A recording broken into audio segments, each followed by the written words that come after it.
Are we really preparing our children for the future if we only focus on their academic skills? What about perseverance? What about empathy, or how they handle emotions when things don't go their way? Welcome back to the channel. Today, we're talking about something that's been buzzing in the education world for a while now: social emotional learning, or SEL. You might have heard the term, but what does it really mean for our kids? And even more importantly, how do parents feel about it? For decades, America has been laser-focused on academic achievement, test scores, grades, and standards. But has that approach really transformed our schools? That's where SEL comes in. SEL is all about teaching the other skills, the ones that help kids persevere, build healthy relationships, and navigate the world with self-discipline and empathy. Sounds like a no-brainer, right? But not everyone agrees. SEL misunderstood or miscommunicated. Some parents worry that SEL could take precious time away from core academics, especially after the learning losses from the pandemic. And for others, the term SEL feels vague, jargony, and even suspicious. So, what do parents actually think about SEL? To find out, we teamed up with YouGov and surveyed 2,000 parents across the country. The results were eye-opening, and trust me, there's a lot we can learn from their perspectives. First, there's broad support for teaching SEL-related skills in schools, even though the term social-emotional learning isn't exactly a hit. Parents want their kids to learn life skills, they just don't always love the terminology. We found that Democratic parents are generally more in favor of investing school resources into SEL, while Republicans are more cautious, fearing it might take away from academics or conflict with their values. Here's something we can all agree on. Parents, no matter their political views, see families as the most important influence on their children's emotional and social development. Schools should support families, not replace them. But there's a catch. Republican parents are more concerned that SEL could conflict with their values, while Democratic parents are generally more comfortable with the idea. The lessons from this study on social emotional learning, or SEL, in the United States offer valuable insights for Pakistan and other countries as they shape their education systems. Here are key takeaways.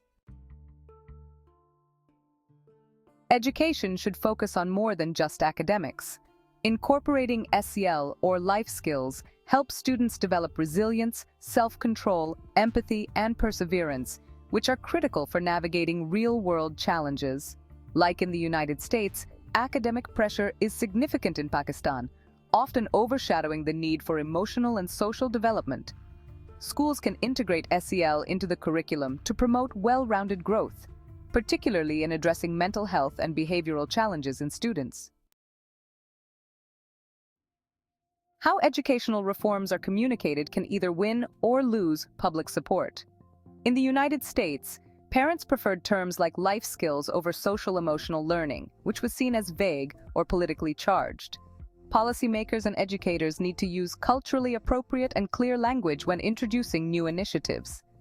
Instead of importing terminology, framing SEL as life skills or personal development can make it more relatable and less controversial.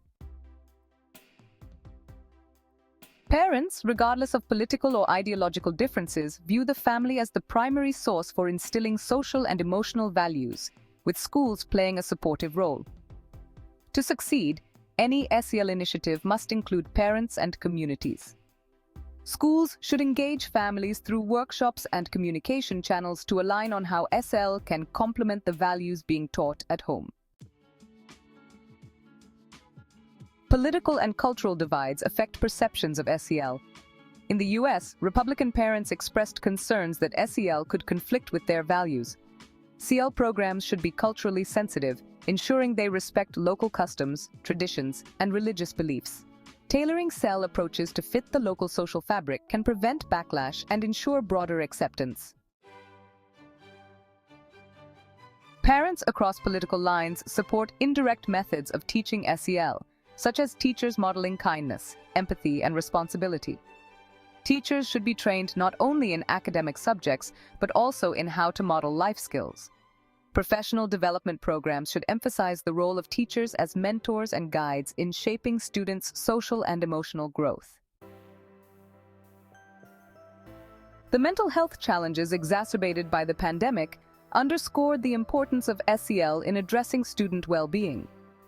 Given the mental health challenges in Pakistan, particularly after the pandemic, integrating SEL into schools can help students cope with stress, anxiety, and other emotional struggles. Schools can provide safe spaces for emotional expression and resilience-building activities. In the US, concerns about SEL taking time away from core academics were common, especially in the aftermath of the pandemic's impact on learning. With Pakistan also facing significant learning losses, integrating SEL does not have to detract from academics. Instead, SEL can enhance students' ability to focus, collaborate, and handle stress, which in turn can improve their academic outcomes. One major takeaway is the importance of specifics. When we talk about SEL, it's crucial to avoid vague language and focus on concrete skills. Parents are more supportive when we talk about things like teaching empathy or self-control. And here's the great news. Most parents want their children to learn these life skills, and they believe schools should help teach them.